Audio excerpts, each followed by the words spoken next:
నారే నల్లారే నారే నల్లారే నారే నల్లారే నల్లారే నారో నారే నల్లారు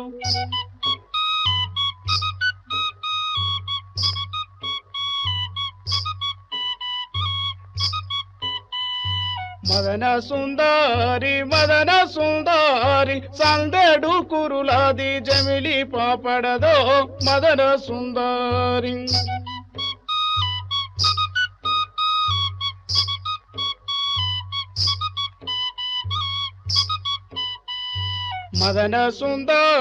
మదన సుందరి బొమ్మల్లా మెరిసేటి నీ బొట్టు చూసో మదన సుందరి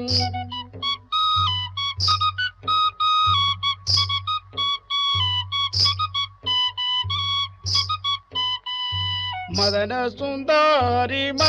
సుందరి నీళ్ళల్ల గదిలేటి నీ నీడ చూసో మదన సుందరి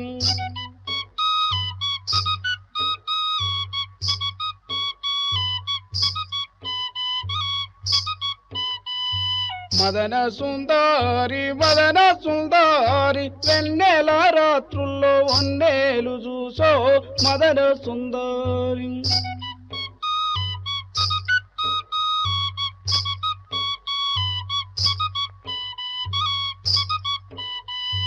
మదన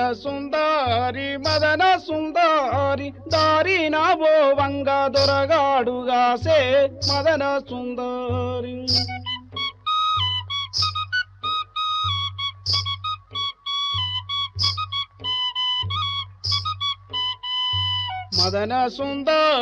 మదన సుందరి సందుల్లుగా సిండు సైగ చేసిండో మదన సుందరి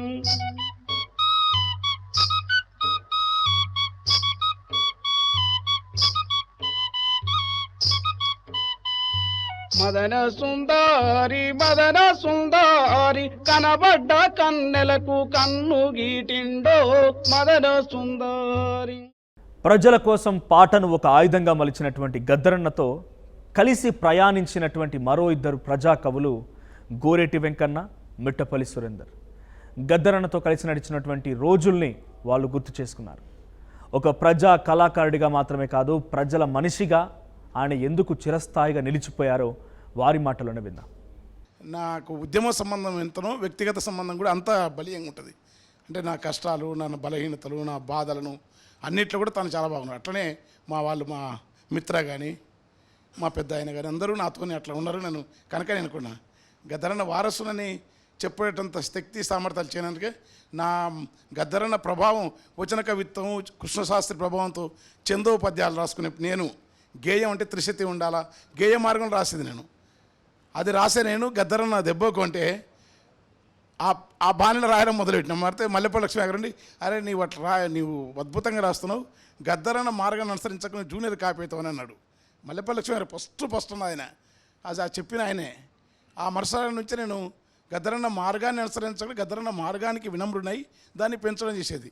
ఇప్పుడు ఏమి మారేరా తెలంగాణ బానది పిల్లగాడు రామరాజుకి నేను ఏమి మారే 30 ఏళ్ళు నిండనే లేదు, ముఖం మీద ముడతలున్నవి ఇంతవరకు ఉంటుంది. 40 ఏళ్ళు దాటనే లేదు, నొసటి పైన గీతలుంటవి, అదృష్ట రేఖలంటారా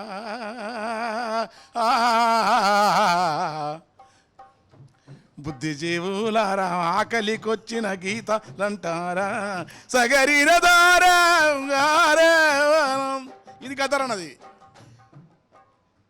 సగరీర దారా అదృష్ట రేఖలంటారా బుద్ధిజీవులారా ఆకలికొచ్చిన మన్ను ఊడిన మట్టి మిద్దెల సన్నాసీమల పుట్టాలున్నవి, సున్నమూడిన గోడాలకు బల్లిగుడ్లు తెల్లంగున్నవి. ఈ పాత పాట చెప్తుంది. ఎందుకని సాలె పురుగు లల్లిన పరదాలే ఈ పేదవాళ్లకు దేవుడిచ్చిన దోమ తెరలాయే, పల్లెమూల మెతుకూరుంటే LIC వీళ్ళకు అవసరం ఉండదు, జాతీయ బ్యాంకులల్లా ఖాతాలేమిటో వీళ్ళకు తెలియదు. ప్రాణం వెళ్ళి పోతా ఉంటేరా పసిపిల్లలకు పాత అప్పుల మరుము చెప్పుతారు. ఈ ముక్తాయింపులో భావాన్ని పంచుకోవటం అనేది గద్దరన్న నుంచి నేర్చుకున్న పద్ధతి ఒకటి. రెండోది బానికి నేను ఆడిస్తుంటే కొడుకా, ఇది పౌరాణిక పద్య నాటకం. దక్షిణ తెలంగాణ కావటం వల్ల గిద్దలూరు, మార్కాపురం, నందికొట్కూరు, కృష్ణదారితే మా అక్కింటికి పోయి అవతల కృష్ణ అవతల వేస్తే అవతల ముచ్చమర్రి ఇట్లా ఎలా మా కర్నూలు ప్రభావం ఉండటం వల్ల ఆ తత్వ బాణీలో పౌరాణిక నాటక పద్ధతిని దీనికి యాడ్ చేసిన. అందుకే నా ప్రతి పాటలో గద్దరం నుంచి బయటపడడం నా గొప్పతనం కాదు, సమన్వితము సమిశ్రితం లేకుండా ఏ కళాకారుడు తనను తాను సృజించుకోలేడు. అలా సృజించుకున్న వారసత్వం గద్దర్ అనేది చాలా గొప్ప వారసత్వం ఆయనకు. చాలామంది అన్నారు ఆ వారసత్వం అనేది యాచకుడు, జంగాలు, బుడుబుడకలు, గంగిరెద్దులు, గంటపకీర్లు, బాలసంతులు, అది దానితో పాటు ఎప్పుడు గద్దరన్న రాజకీయ దృక్పథం కొంతనే ఉంటుంది. లాస్ట్ వర్డ్లో మొత్తం జీవితం ఉంటుంది. జీవితం రాయాలనేది పాశ్చాత్య రచయితలు తెలుసు కనుక ఎక్కడో ప్రాచీన సాహిత్యంలో కానీ తెలుగు సాహిత్యంలో జీవితాన్ని గొప్పగా రాయాలనే క్రమం లేదు ఎవరికి, సాంప్రదాయ కవులకు. జీవితాన్ని అలానే ఒక కృష్ణదేవరాయ లాంటి వారు అక్కడ చెప్పిన, కానీ అవన్నీ తెలియకుండా చలం చెప్పినట్టు ఏమీ తెలియకపోతే నేను ఎక్కువ గొప్ప రాస్తాను కదా అన్నాడు చలం. అట్లా ఏమీ తెలియకుండా మట్టిలో నుంచి జీవితాల నుంచి రాసుకొచ్చి ప్రపంచానికి దిద్దిన మహాభాగ్యకారుడు గద్దరన్న. గద్దరన్న కంటే ముందు ఇంకా ద్విపద కావ్యంలో పాలకూరుకు సోమనాథుడు ద్విపద అది ఉంది. ఆ ద్విపద గద్దరన్న చదివిండా, మేము చదివిన అప్పుడు మాకు పుస్తకాలే లేవు. మన కవులు ఏం చేస్తుంటే వీళ్ళు ద్విపద చదివింది కనుక పాలకూరుకు సోమనాథుడు వారసత్వం ఉంది. ఒట్టిది మనకేం తర్వాత తెలిసింది. పాలకూరుకు సోమనాథుడు చదువుతుంటే నేను పాలకూరు సోమ ద్విపద బాగుంటుంది, ప్రజలకు అర్థమవుతుంది భాషను. కానీ ఆనాడు బౌద్ధ జైనాలను పండితారాధ్య చరిత్ర చదివితే ఇంత క్రూరంగా ఎంతమంది బౌద్ధులను జైనులను చంపినారు చదివిన తర్వాత గుండెలు అయిపోయినాయి. ఇలాంటి విప్లవ విట్టెట్ రాస్తాయని.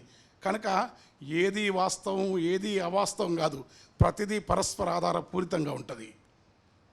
ఆల్ రియాలిటీస్ నాట్ ట్రూత్స్ అని, ఏది కూడా యథార్థాలని యథార్థం కావచ్చు, సత్యం కాదు.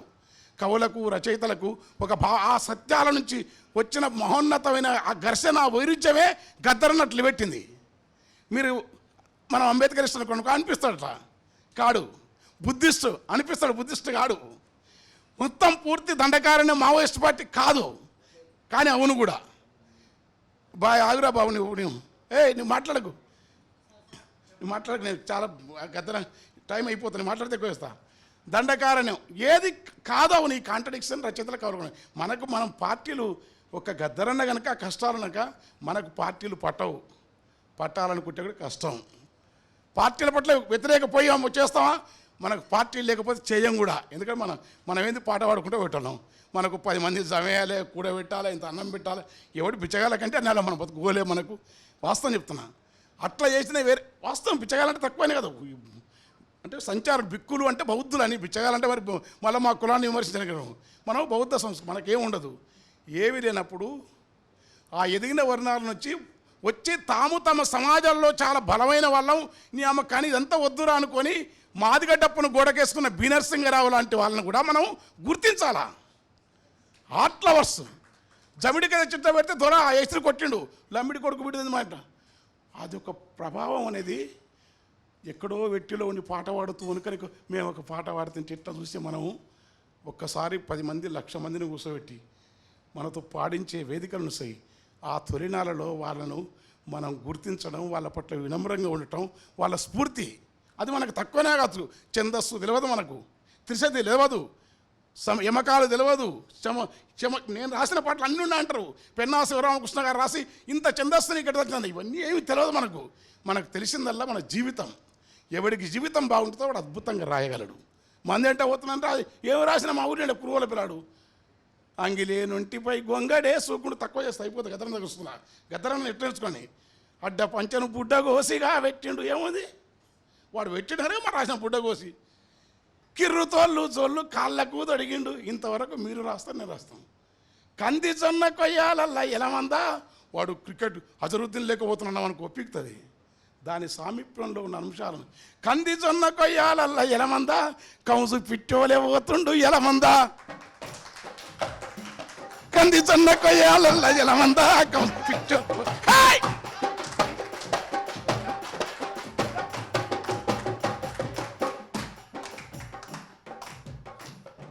వాడేవాడో నేను ఎమ్మెల్సీ మారిపోతాని. ఎందుకు మారుతారు? నా బలం వేరు. వీడు రాస్తారు కంది సన్న, ఎందుకంటే దీనిలో మజా ఉంది మనకు. పోరాటం సంగతి వేరు. అరే మన ఆనందం ఉంది రా బహిన్లా అన్నా ఆడుకొని జాగ్రత్త. వీసే గాలి మోసే నేల పొంగే గంగ పొద్దు నింగు ఐదింటిరిపోయిన స్థావర జంగమాత్మక జగత్తులో నీవు ప్రకృతితో జీవితంతో చెమటతో మమేకమైన మనిషిలో వచ్చే మానవత కవితా పరిమళం ఇది. కరిసేటి పామైన కన్న తల్లి అంటాడు, కొట్టేటి దొంగది కడుపాకలంటాడు, చెట్టు గుట్టలు నాకు చుట్టాలు అంటాడు. ఏ చుట్ట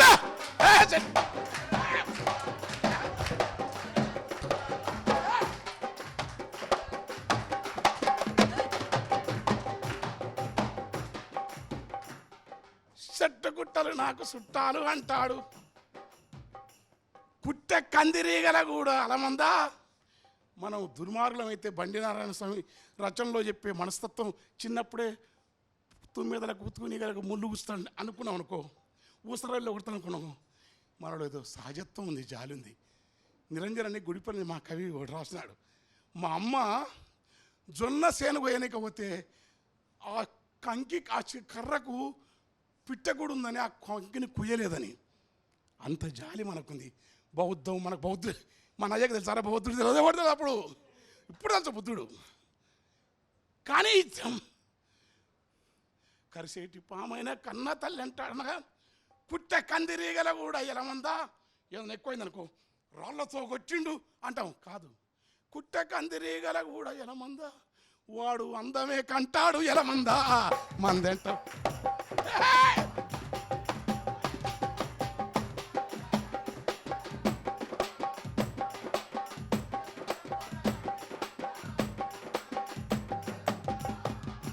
అయితే ఇవన్నీ నీకు ఎట్లా తెలుసు, ఇవి ఎట్లా తెలుసు అంటారు. ఇప్పుడు మైక్ తీసుకపోయి పాడుతూ ఆడ పెడతాం అంటారు. అట్లెట్లా పెడతాం మైక్ కాడ అంటే మనకు గజలు ఇరాన్ ఇప్పుడు అవన్నీ తెలియదు. మన ఊళ్ళో మా తాత మధ్యలో కొడుతుండే, మా నాన్న ఆటాడుతుండే. మైకులు లేవు అప్పుడు. ఏం చేసేది, వానికి ఊరు అంటే అంతగా అవుతుండే. వాడిని ఎక్కువ కూడా అనుకుంటారు.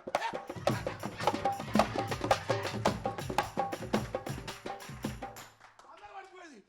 ఏందిరా పోయి అమ్మ గోరటెంకన్నా.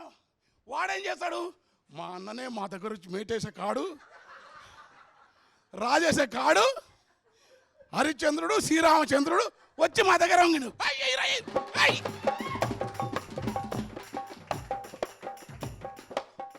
మనకు IPTA theatre arts aesthetic department జేఎన్యూలా తెలుగు యూనివర్సిటీ దోమప్ప ఇవన్నీ పడుతుంది కదా మనకు. దీంట్లో మజా ఉందిరా మన జీవితంలో. ఆ మజా నుంచే మనం కొంచెం ఇట్లా ఎగరపోతే ఇంకొంత ఎమ్మెల్యే ఆయనకి ఎగురుతలేను, దమ్ము వస్తుంది. అరే మన జీవితం మన ఒరిజినాలిటీ. ఈ ఒరిజినాలిటీ చెప్తూ అయిపోయింది అంటే ఎందుకని గద్దరన్న చెప్తూ ఎక్కరాని కొమ్మలు ఎక్కి నరుకుతాడు. ఎక్కుతాడు ఎవడన్నా. ఎత్తైన గుట్ట వాగుళ్ళ వంపుల రాగాలిస్తే ఓకే. చెరువు గట్టున నుంచి ఎలమందా సందమామూలే నవ్వుతాడు ఎలమందా. ఇది కృష్ణశాస్త్రి అని చదువుకున్నందుకు మహానుభావునికి చాలా గొప్ప కవి కృష్ణశాస్త్రి గారు. మీరు నమ్మదు. ఎలదేటి చిరుపాట సరే ఏటి కెరటాల బడిపోవు విరికన్నే ఒలిపువ్వలు అంటాడు. తీయని తేనె పూదేన సోనులపైన తూగాడు తొలిరాకు దోనెవోలే, తొలిపొద్దు తెమ్మర తోవలో పయనమై పరువెత్తు కోయిల పాట ఓలే. అద్భుతమైన కవి కృష్ణశాస్త్రి గారు. బ్రాహ్మడై పుట్టి దళితులను శ్రమజీవుల సాహిత్యాన్ని మనకు తెలియదు. కానీ మనకేందంటే ఒక కోణం ఉంటుంది ముందే. చదువుద్దంటే గొర్రెటెంకర రాడు, సందమామ లెక్క అవుతాడు ఉంటూ అప్పుడు మనం తుమ్మనీడా ఉంటాయి ఎలమందా. ఏమైతే తుమ్మనీడా అమ్మ ఒడిల మురిసిపోతాడు ఎలమందా. ఇది గద్దరన్న. ఇక్కడి నుంచి గద్దరన్న కొట్టాము. జీవితం రాస్తున్నప్పుడు నిన్ను నువ్వు మైమరిచిపోయి రాయే పద్ధతి గద్దరన్న మాకు ఇచ్చినాడు. ఇలా నేను తెల్లాడుతుంది ఇట్లా మిమ్మల్ని అందరినీ కూర్చోబెట్టి 10 గంటల మీతో ఇట్లే పాడగలను నాజీ పాటలో. కాణిసరామైనా కమ్యూనిస్టు అయినా రామ్మోహన్ ఒక మాట ఉంటాడు. యుగోస్లేవి కమ్యూనిస్టు పార్టీ ఒక్కటే ఉంటే మరి ప్రజాస్వామ్యం ఎట్లా అంటాడు? కమ్యూనిస్టులు చాలా త్యాగదలు అంటాడు రామ్మోహన్ ఉర్రయ్య. ఆయన అనడం కాదు, మన గ్రామ్స్ అన్నాడు, లూయి అన్నాడు.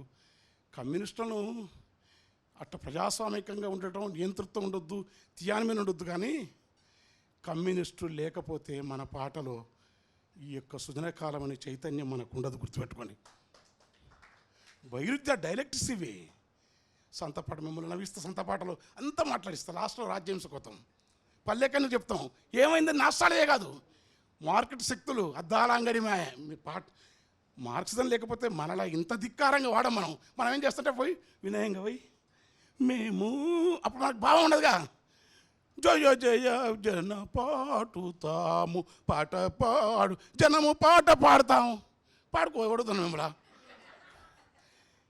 ధిక్కారం ఇచ్చిన ఈ దళిత ఉద్యమాలు, ఈ ఆస్తిత్వ ఉద్యమాలు, ఇవన్నిటికి మూలము ఎక్కడో పుట్టి పిచ్చి మహారాజు. మొన్న మాచర్ల పోయిన ఆ రామకృష్ణ ఇంటికి పోతే అక్కడ మేడం ఉంది, నాకు బాగా పరిచయమైన కవిత్వాభిమాని.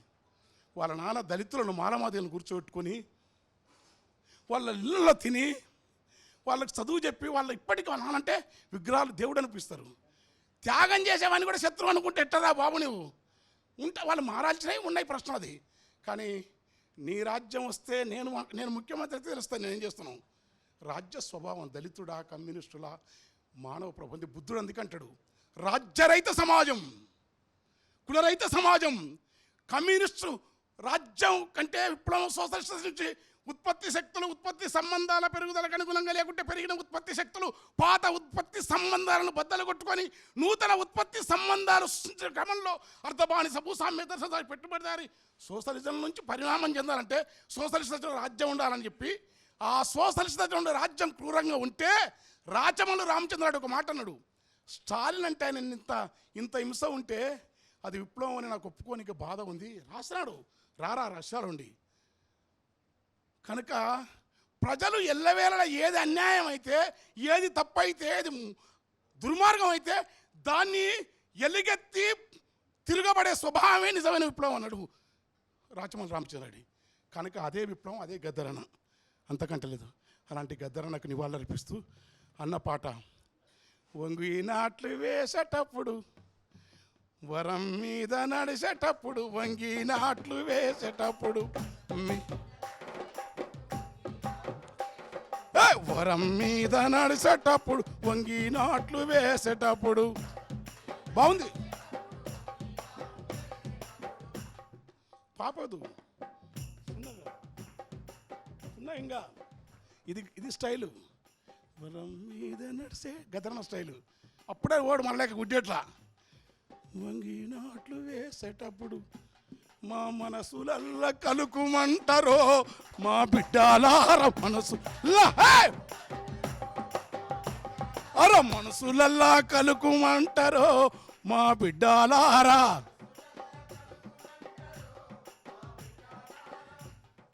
ఏమది ఊహిస్తారు ఎవరన్నా చిన్న పదాలను? మనస్సు ఎంత, మా ఎమలకి తెలుసు ఆ బాధ. మనుషులు ఎట్టుంటారో తెలుసు. ఉన్న అన్నం మనకెట్టి ఒక కామ్రేడ్ జైల్లో ఉంటే స్వీట్లు ఇచ్చి ఫలాలు ఇచ్చిపోతే, ఒక పేరు చెప్పను, ఆ కులం చెప్పను, దళితులు పోయినాక ఆ రోజు స్వీట్లు వీళ్ళకి ఇచ్చి వాళ్ళకి కప్పుకున్న దుప్పటి వాళ్ళకి ఇచ్చినప్పుడు ఆ కామ్రేడ్ బయటకు వచ్చాక నేను అడిగిన, ఏంది ఎట్టుంటారంటే, అన్న ఆయన ఏందన్న అంత పెద్ద లీడరు, సున్నితంగా ఉన్నాడు, కానీ దుప్పటి నాకు ఇచ్చి ఆకలిగా ఉన్న పిల్లల్ని తిండిచ్చి తాను కింద పడుకున్నాడన్న, వాళ్ళని కులవించినట్లని చెప్పినాడు. కనుక మీరు మనకు గద్దరన్న నివాలి. గద్దరన్న కూడా ఆ రాష్ట్రం తెలుసు.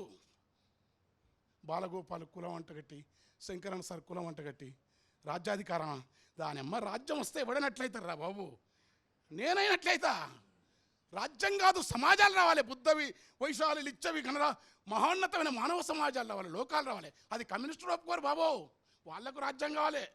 అమ్మో, కానీ అలాంటి సమాజాలే మన స్వప్నం. అదే బౌద్ధం, అదే గొప్ప విషయం. అట్లని అవన్నీ రావాలి. కానీ జోలు చెప్పొద్దు. జయరాజు రాసినట్టు వాళ్ళ పేరు లేదు, వాళ్ళకు ఊరు లేదు, కానీ కంకి అడగరు, భూమి అడగరు, ఎవరో బిడ్డలు అన్నప్పుడు ఇది చాలా గొప్ప పాట. జయరాజు నాకు నచ్చిన పాట అదే. నాకు మిగతా ఓకే, మేము రాస్తాం, ఏం రాస్తాం, కానీ అది ఉద్యమంలో పనిచేయకుండా రాలేము. నేను ఉద్యమంలో పనిచేయలేక నేను రాలేను, నా కొల్లగాలేదు. నేను ఉద్యమాన్ని శిలా సిద్ధాంతాలకు ఇచ్చాను గిరిమ రాస్తాను కనుక అలా గద్దరన్న గొప్ప ప్రేమ కూడా. అప్పుడే అంటాడు, తిడతాడు, ఏమైందిరా వాడు ఏమైందిరా అంటాడు, కానీ దగ్గర వేసుకుంటాడు. సోమన్న కూడా తెలుసు నా పిల్లలను నన్ను. ఒకసారి అన్నానికి వస్తున్నాడు, చిన్న ఇల్లు, ఏమో ఏం చేయాలనో బాధ చెప్పాలి. ఎప్పుడెప్పుడు యాదన దొరుకుని వచ్చాడు. అన్నం ఉండే మా ఇంట్లో మా పిల్లలు అంటే ఇవి అతిశయోక్తి చెప్తారని నా పిల్లలు గిట్ట బౌద్ధ పద్ధతి నాన్ వెజ్ తిన్నారు మా ఆయన వల్ల, ఏం వండరు కూడా. గద్దరన్న వస్తున్నా మటన్ వండాం మేము, నేను తింటా బయట ఫుల్ వేస్తాను. ఏమో చేసిన ఎవరు అన్నాడు. గద్దరన్న కూర్చోబెట్టి నేను బయటకు వచ్చిన, గద్దరన్న కూర్చోబెట్టి నేను బయటకు వచ్చినా, నా పని చేసుకొని వచ్చిన. దగ్గర అంటాడు, నేనే దూరం, దగ్గర ఇట్లా అంటాడు, దగ్గర రారని ఉంటాడు. నేను దూరం చాలా వినయంగా సరే తిన్నాక నాన్న తినబెట్టినాక చూస్తే అరే జోకురా సత్యం ఇది. అయితే అన్నాక తర్వాత తీసి 30,000 రూపాయలు, అన్న నాకు డబ్బులు అన్నా, నేను గ్రూప్ 1 ఆఫీసర్ అన్నా, నాకు ప్రమోషన్ వచ్చింది, నాకు బాధ లేదనంటే, కాదురా నీవు ఇంత రాచకునివి, ఇల్లు కొనలేదు, పిల్లలకి ఇల్లు కొంటావు అంటే నీ దాంట్లో నీ మంచితనం మంచి పని నేను మొదలు చూసినా అని చెప్పినాడు. అంత బాధ్యతగా ఉంటాడు గద్దరన్న, అది ఎవరికి తెలియదు. అలాంటి గద్దరన్నకు ఎప్పుడైనా సభల్లో గద్దరన్న పాడాలని నేను ఓడిపోతుంది తెలుసా. మన అమలాపురంలో జరిగింది, పెద్ద ఆయన 75 ఏళ్ళు ఉన్నాయి, అన్న పాడాలంటున్నాడు. నేను ఇంక వాడను ఎందుకన్నా అంటే, అన్న వాడినాక నేను వాడంటే, అన్న నేను పాడలేక కాదు, కానీ ఒక మహా ప్రజాయితో నాకు పాడిన తర్వాత మళ్ళీ తగుదనమ్మా నన్ను చూడమని నేను వాడి అన్నను నేను తగ్గాను ఇట్లా చెప్పిన. ఇట్లా దగ్గర పాట అట్లా అనుకోతున్నాను. హనుమంతరెడ్డి అని బూత్పూర్లో మిట్టి పెట్టుకున్నాడు, ఎగురుతున్నాడు. నేను మైకులు ఘోరం, సభ ఘోరం, మొత్తం పాడైంది. ఇక ఏం చేయాలని ఒకటి దోస్తు దొరకపోయింది, యశ్పాల్ అంటే దొరకపోయి నన్ను వీరం చేసుకుని వచ్చిండు. ఏయిరా మన ఆనందం, మైకు లేదు గీకు లేదు, ఇక ఏసు ఎగురుతుంటే నేను మధ్య సెట్ల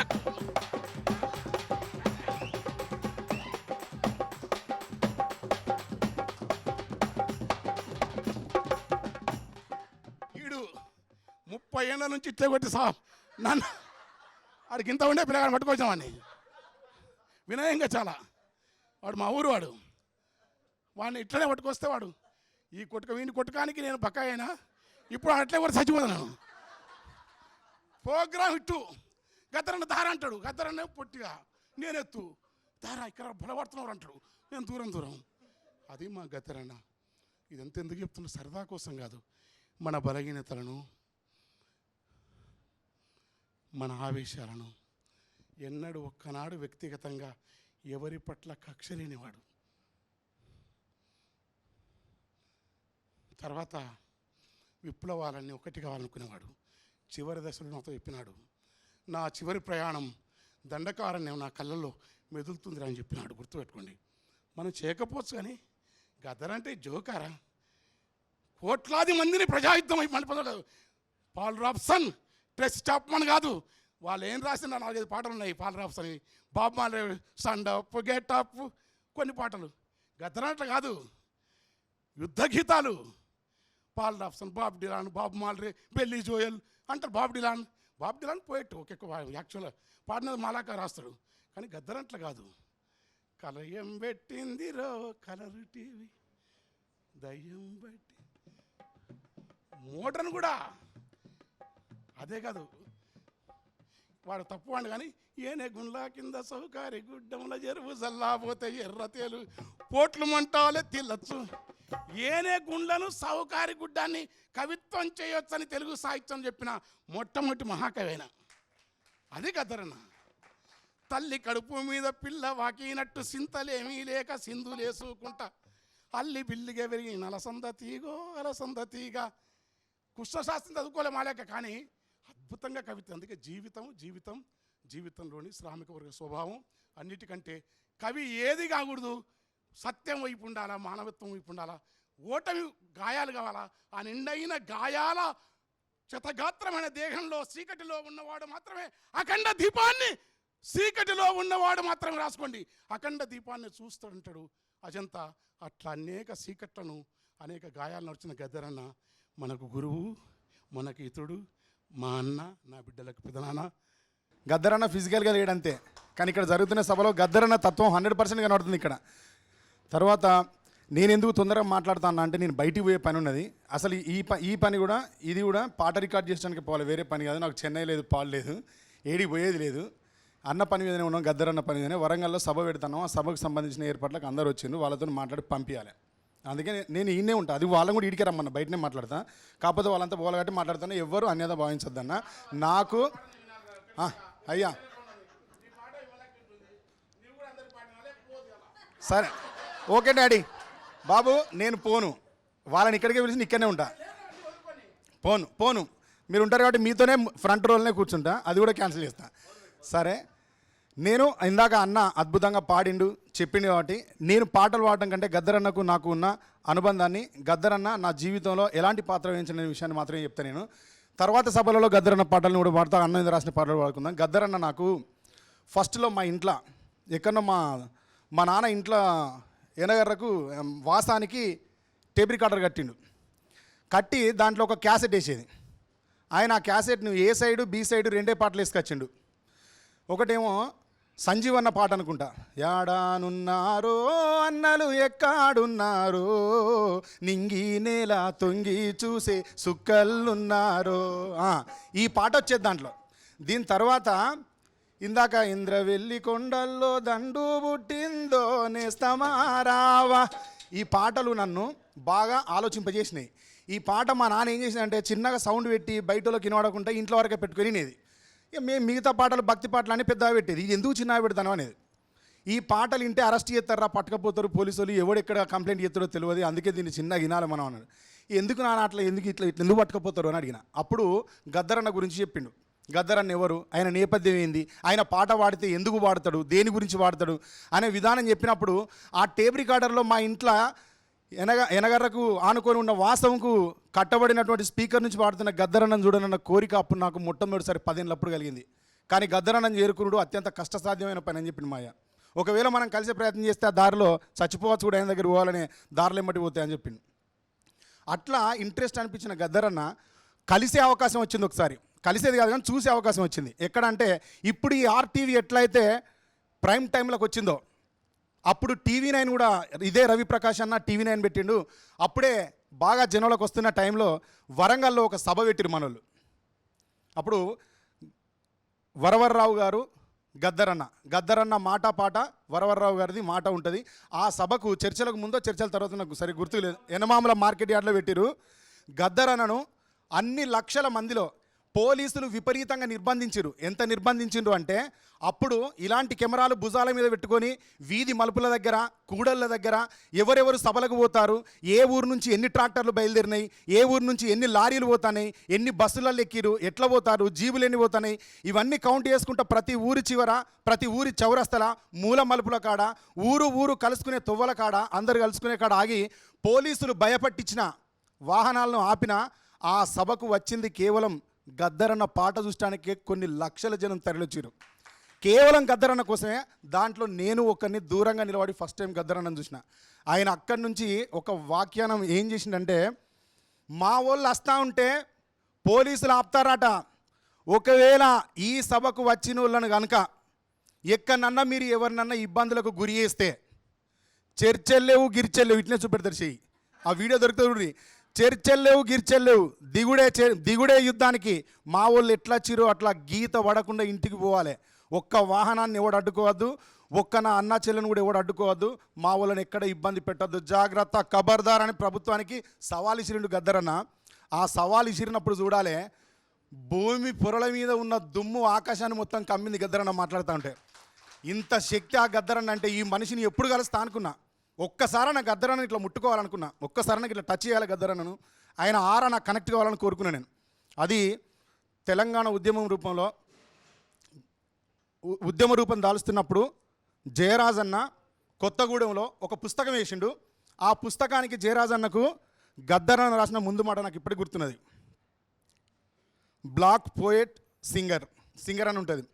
అక్కడ నేను గద్దరన్న నన్ను అంతటిపుల నారాజన్న తీసుకొచ్చిన అక్కడికి మొట్టమొదటిసారి గద్దరన్నను తాకిన నేను అక్కడ.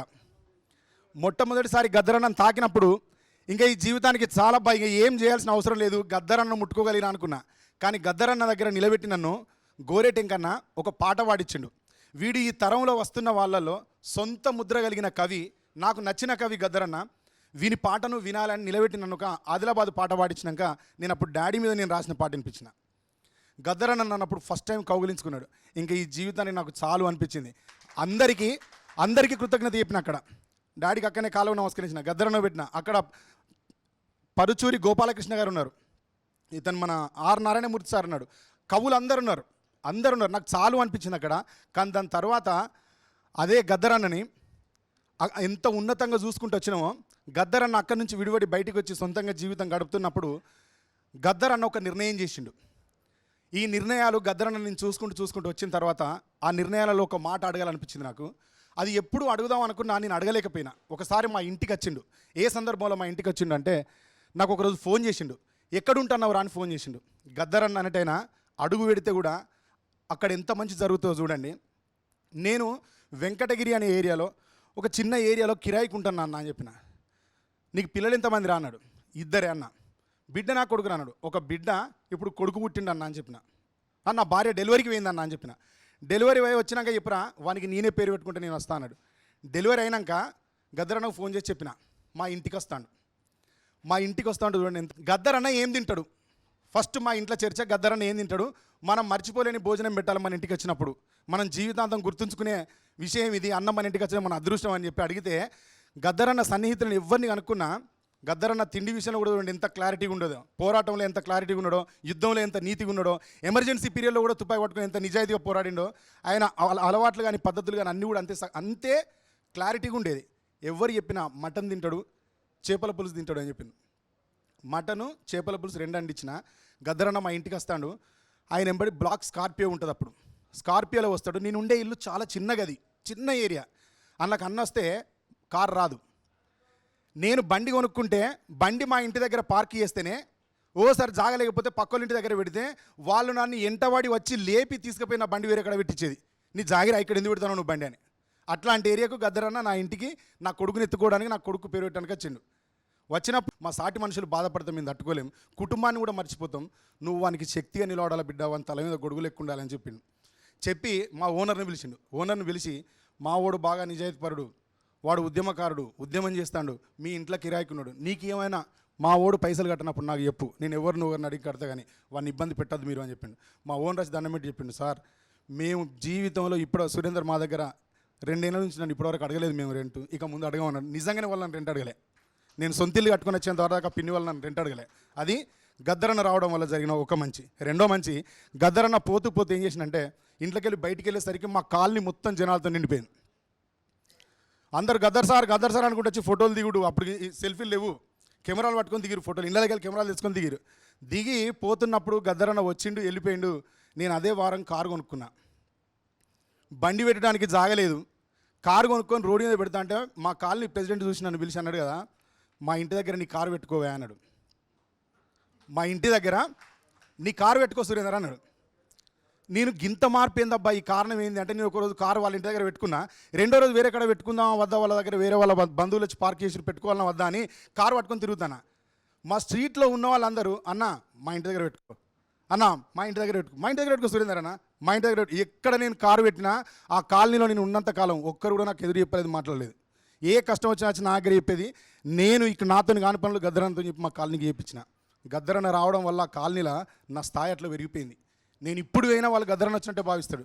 గద్దరన్న నాకు నా జీవితంలో 2 అద్భుతమైన మంచి చేసిపోయాడు. ఇది నాకు గద్దరన్నకు నాకు ఉన్న అనుబంధం. గద్దరన్న కోసం ఇంకా చాలా చెప్పేది ఉంది, కానీ నేను చివరికి ఒక మాట చెప్తా. ఇది అందరికీ తెలియాల్సిన విషయం. కొన్ని వాటర్ పెట్టా, అందరికీ తెలియాలి ఇది. గద్దరన్న బుల్లెట్తోనే రాజ్యం వస్తున్నాడు. బ్యాలెట్ గురించి మాట్లాడిండు. ఎందుకు మాట్లాడుతాడు గద్దరన్న? ఈయనేంది మధ్యలో కొత్త ఓట్ల గురించి మాట్లాడుతాడు? ఇది అందరి ప్రశ్న. గద్దరన్న ఇంటికి పోయినప్పుడు నాకు ఎప్పుడైనా, నేను పాటల గురించి అడగపోయేది కానీ రాజకీయపరమైన విషయాలలో అవగాహన కోసం అన్న కొన్ని విషయాలు అడిగేది. దాంట్లో ఒక విషయం అడిగిన, నిజంగా అన్న మీరంటే ప్రజల లోపల మీ మీద ఉన్నంత ప్రేమ, మీ మీద ఉన్నంత ఇష్టం, మీకున్నంత శక్తి ప్రజల లోపల మాకు ఎవరికి లేదు అన్న. కానీ ఒక్క చర్చ వింటున్నాం, ఈ చర్చ క్లారిటీ వస్తలేదు, మీరే నాకు క్లారిటీ చెప్పాలి అన్న. ఇది ఏ సందర్భంలో? నేను నా తెలంగాణ పాటల పుస్తకాన్ని 62 పాటలు రాసిన తెలంగాణ ఉద్యమంలో నేను ఆ పాటలన్నీ పుస్తకం వేసి తీసుకుపోయి ముందు మాట రాయమని గోరెడ్డి డాడీకి ఒక కాపీ ఇచ్చిన, గద్దరన్నకు ఒక కాపీ. నేనున్ను శరత్ చమార్ అని ఉస్మానియా యూనివర్సిటీ విద్యార్థి నాయకుడు శరత్ చమార్ నేను ఇద్దరం పోయినప్పుడు అన్న దగ్గర కూర్చొని పుస్తకం ఇచ్చి అడిగిన, ఓటు ఎందుకు అడుగుతున్నావు అన్న అని అడిగిన. నువ్వు 30 సంవత్సరాలు గద్దరన్న ఓటద్దన్నవాడు ఎందుకు అడుగుతానని అందరు నిన్ను విమర్శించే స్థితికి వచ్చిరన్న. చాటుగా ఇది జరుగుతుంది, దీని మీద నాకు ఒక వివరణ కావాలి అన్న. మంచి ప్రశ్న అడిగినవరా చిట్టాలోడా, నేను తప్పకుండా నీకు చెప్తా అని ఒక అద్భుతమైన మాట చెప్పింది నాకు. 30 సంవత్సరాల క్రితం విపరీతమైన అణిచివేతను, అంటరానితనాన్ని చూసి నేను అడవిలోకి పోయినా, రాజ్యాధికారం సంపాదించాలనే కసితోని పోయినా నేను. కానీ నాకు అర్థమైన విషయం ఏంది అంటే, అడవిలో రాళ్ళు రప్పలు చైతన్యంతో కూడిన మేము, చెట్లు, తుపాకులు తప్ప శక్తి అక్కడ లేదు. అది ప్రజల లోపలనే ఓటు రూపంలో ఉన్నది. ప్రజలను ఓటు రూపంలో చైతన్యపరిచి మనం ప్రజలకు ప్రతినిధులుగా చట్టసభలకు పోయినప్పుడే మన జాతులను మార్చగలుగుతాం అనే విషయం నాకు అర్థమయ్యి నేను ఓటు అడగండి అని చెప్తున్నా మిమ్మల్ని. మీరు రాజకీయ నాయకులుగా ఎదగండి అని చెప్తున్నా. నీకు అవకాశం ఉంటే నువ్వు మీ ఊరిలో వార్డ్ మెంబర్గానైనా నువ్వు ఈ రాజ్యంలో అధికారం సంపాదిస్తేనే నువ్వు నీ వాళ్ళకి న్యాయం చేయగలుగుతారా? రాజకీయాన్ని మించిన శక్తి లేదు. మీరు రాజకీయ నాయకులుగా అందరూ ఎదగాలి, ఎదుగుతున్న వాళ్ళు స్థిరపడాలి, స్థిరపడ్డ వాళ్ళు చుట్టూ ఉన్న వాళ్ళని కూడా రాజకీయంగానే నిలబెట్టుకోవాలి అని చెప్పిండు. ఇది గద్దరన్న ఓటు అడగడానికి, పార్టీ పెట్టడానికి మర్మం ఇదే. ఈ విషయాన్ని నాకు గద్దరన్న సర్జరీకి పోవడానికి 4 రోజుల ముందు చెప్పింది. ఇది గద్దరన్నకు నివాళి అర్పిస్తూ ఇంకా జరగబోయే సభలలో అన్న గురించి మాట్లాడుకుందాం, అనుబంధాన్ని పంచుకుందాం. గద్దరన్న లేని లోటు ఎవరు పూడ్చలేరు. ఈ యుద్ధ నౌకను నడపగలిగేంత శక్తివంతులు కూడా మళ్ళా పుట్టరు. ధన్యవాదాలు ఆర్టీవీ వారికి, తమ్ముడు మూషం సీన్కు, సమన్వయకర్తగా ఉన్న తమ్ముడే కాబట్టి తమ్మునికి, చెల్లెకు అందరికీ కృతజ్ఞత. నారే నల్లారే నారే నల్లారే నారే నల్లారన్నారే నారో నారే నన్నారు.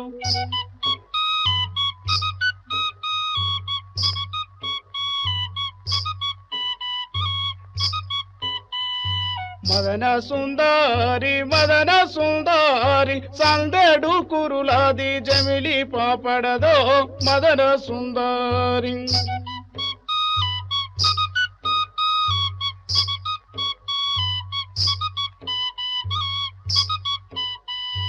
మదన సుందరి బొమ్మల్లా మెరిసేటి నీ బొట్టు చూసో మదన సుందరి.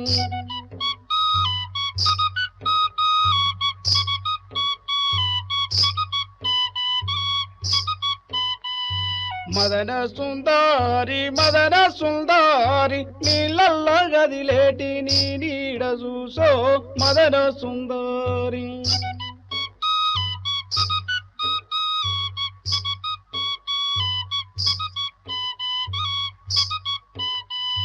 మదన సుందరి వెన్నెల రాత్రుల్లో వన్నేలు చూసో మదన సుందరి.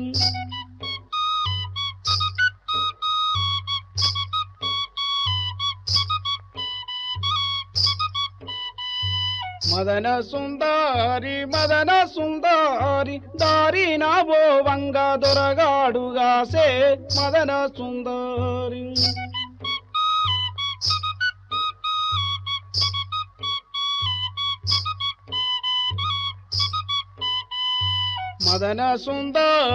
మదన సుందరి సందుల్లుగా సిండు సైగ చేసిండో మదన సుందరి.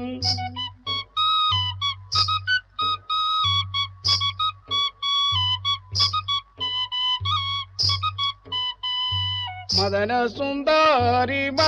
సుందరి కనబడ్డ కన్నెలకు కన్ను గీటిండో మదన సుందరి.